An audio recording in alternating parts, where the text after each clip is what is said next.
Hello everyone, hope all of you are doing good. आइए आज का न्यूज़पेपर एनालिसिस देख लेते हैं फटाफट। आज थोड़ा छोटा न्यूज़पेपर है, शायद वीकेंड है इसलिए ज़्यादा न्यूज़ बनी नहीं है। ठीक है, तो पहले पेज में आएंगे आप तो आपको दिखेगा कि एक इकोनॉमिक्स रिलेटेड डेटा डाला है गवर्नमेंट ने।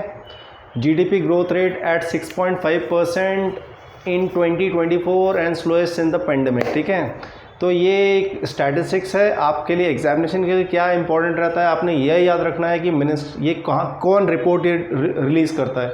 ये डेटा रिलीज़ होता है ministry of statistics and programme implementation के द्वारा। ठीक है, तो ये एग्जामिनेशन पॉइंट ऑफ व्यू से इम्पॉर्टेंट है।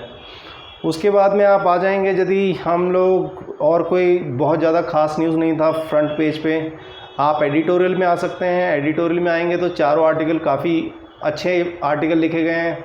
पहला हमारे पास ये मैंने ऑपरेशन सिंदूर के ऊपर में आपको बताया था, इंपॉर्टेंट आर्टिकल है, एग्ज़ाम में आएगा ही आएगा।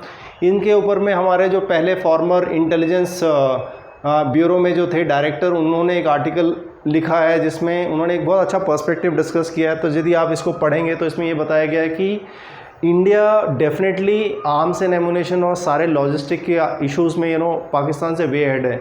बट इंडिया अभी भी हम टू फ्रंट वॉर के लिए तैयार नहीं है। यदि हम एक साइड से चाइना से हैंडल करना है और एक साइड हमें पाकिस्तान को हैंडल करना है तो शायद हम उसके लिए प्रिपेयर्ड नहीं है। तो हो सकता है जो नेक्स्ट वॉर हो वो इतना ज़्यादा सीरियस हो जाए कि हमें टू फ्रंट वॉर के लिए तैयारी करनी पड़े, क्योंकि उसमें बहुत बड़ा एक इम्पॉर्टेंट इस पूरे वॉर में हमें क्या देखने के लिए मिला, हमें ये देखने के लिए मिला कि हमारे पास इंटेलिजेंस की जो इन्फॉर्मेशन थी वो राइट थी, सटीक थी। इसलिए हम अपने टेररिस्ट बेसेस को कह लीजिए या उनके एयर बेसेस को कह लीजिए, हमने अच्छे से टारगेट कर पाए थे। लेकिन जब ये टू फ्रंट वॉर हो जाएगा तो क्या होगा कि हमारे सेटेलाइट्स की कैपेबिलिटीज़ काफ़ी लिमिटेड रहेगी। तो ये चीज़ इस पैराग्राफ पे हाईलाइट किया गया है। उसके बाद आप देखेंगे ये जम्मू एंड कश्मीर के ऊपर है, जो शेलिंग हुई है उसके बारे में बताया गया है। उसके बाद में आपके पास में दो और आर्टिकल आते हैं, ये आर्टिकल आप पढ़ लीजिएगा। ये बेसिकली डिफ़ाइन किया गया है कि इन्फ्लेशन कम होते हुए भी रूरल एरियाज़ में कंजम्पशन इंप्रूव नहीं हुई है। तो इसके ऊपर मैंने आप एक लॉजिकल रीजनिंग का क्वेश्चन बना के दिया, इसको आप अटेम्प्ट करने की कोशिश कीजिएगा। उसके बाद में यहाँ पे एक बहुत इंटरेस्टिंग सा आर्टिकल है। हम सभी को पता है कि हम सभी पढ़ रहे हैं और डिग्रियां ले रहे हैं लेकिन एम्प्लॉयबिलिटी नहीं है। तो उसके ऊपर में ये आर्टिकल लिखा गया और इसमें से मैंने एक आपको रीडिंग कॉम्प्रिहेंशन का एक क्वेश्चन बना के दिया है।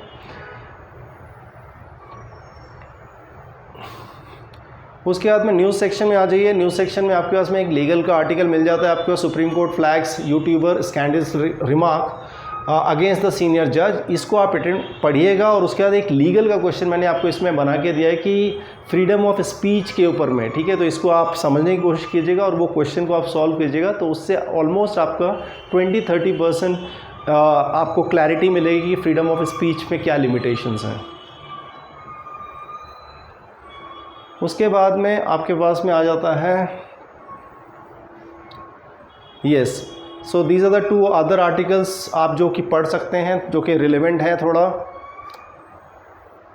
उसके बाद में आपके पास में एक आर्टिकल आता है हमारे ministry of communication and development के थ्रू। सो बेसिकली ये आप इंटरव्यू पढ़ने की कोशिश कीजिएगा। इसमें आपको एक अच्छी इंटरेस्टिंग जानकारी मिलेगी। इंडिया में ऑलमोस्ट आपके पास में Bharat net investment in rural remote connectivity are the largest in the world. So हमारी one of the largest connectivity है इंटरनेट की। India will have 1 billion internet user by this fiscal year, so which is a very large development.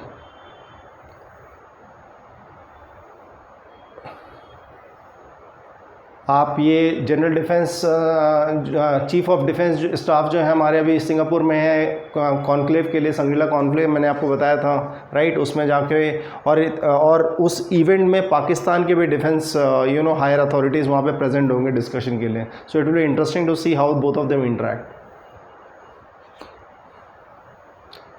और उसके बाद में आपके पास में ये है एक इंटरेस्टिंग आर्टिकल है, ये centre asked states to raise the enrolment in the government schools.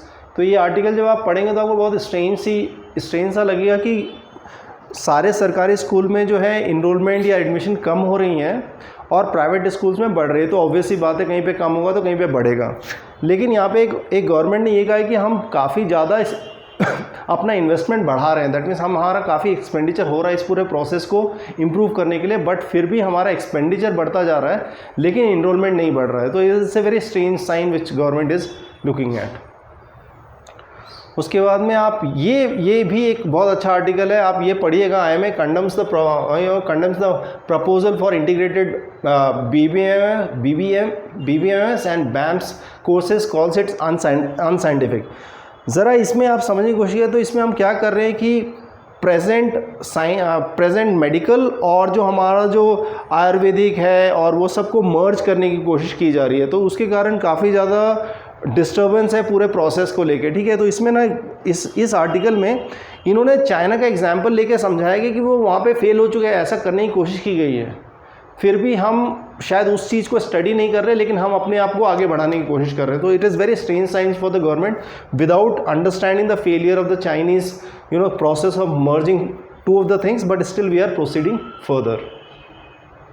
उसके बाद में आपके पास में एक आर्टिकल आता है, सुप्रीम कोर्ट गेट्स 3 न्यू जज so which is reaching to the 34th। This becomes a GK question for you कि सुप्रीम कोर्ट का बेंच का क्या स्ट्रेंथ है। सो 34 है, तो ये आर्टिकल से आपको इस जीके का कंटेक्स्ट मिल जाता है।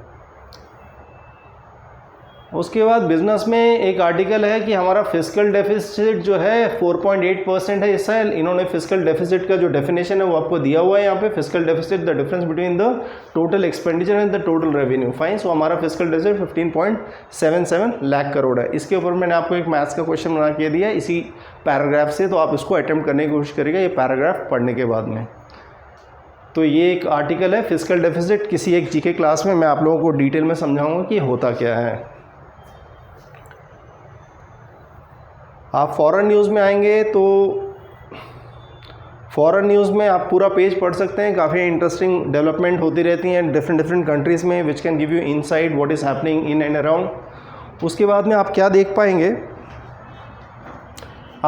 पाएंगे कि यहाँ पे Pakistan up to upgrade Afghanistan ties appoint this ambassador. तो यहाँ पे मैंने आपके लिए एक हाईलाइट किया हुआ है, यहाँ पे एक टर्म यूज़ किया, charge this affairs in Kabul to level this. तो फिलहाल के लिए क्या हो रहा था कि पाकिस्तान और अफ़गानिस्तान में क्या था कि बस एक temporary official was appointed in Afghanistan and same was done by Afghanistan in Pakistan, fine. Now this will move to a ambassador. तो आप ऑलमोस्ट इसको ऐसा समझ सकते हैं जैसे कि मान लीजिए हायरार्की में होता है फॉरेन मिनिस्टर फिर प्राइम मिनिस्टर। तो अभी के प्रेजेंट स्टेट में क्या था, कल तक ऐसा था कि फॉरेन मिनिस्टर वहाँ पे रहते थे, लेकिन अब एम्बेसडर यदि स्टेबल हो जाते हैं वहाँ पे, तो यानी कि प्राइम मिनिस्टर को रिप्रेजेंट करने वाले एक पर्सन वहाँ पे डेजिग्नेटेड होंगे। तो इसका मतलब ये बनता है। तो ये दोनों आर्टिकल आप पढ़ सकते हैं। तो this will take care of today's part of the newspaper. तो ये मेजर डेवलपमेंट्स हैं जो कि आज के न्यूज़पेपर में हाईलाइटेड है। आप इनको कोशिश कीजिएगा पढ़ने के बाद में क्वेश्चंस को अटेम्प्ट करने के लिए। And happy reading. Thank you so much. Good day.